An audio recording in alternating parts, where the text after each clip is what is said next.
video बनाबै झूम recording by SS Bihari films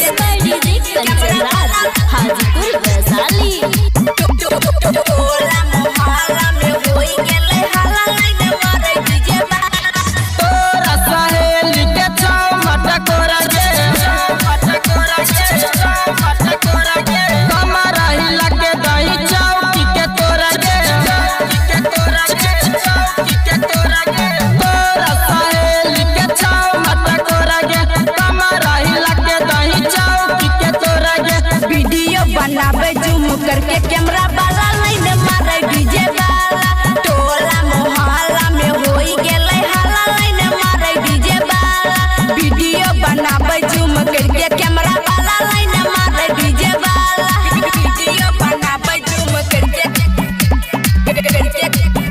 camera वाला डीजे कंचन राज हाजीपुर वैशाली टोला मोहल्ला में होई गेलै हल्ला लाइन मारै डीजे वाला recording by SS Bihari films घर दौड़ा बचाई लहंगा उठाई के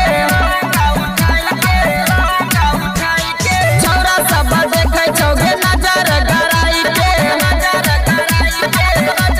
घर दौड़ा बचाई लहंगा उठाई के छौरा सब देखे छौगे नजर गराई के बेसी नहीं बोल मुंह बंद कर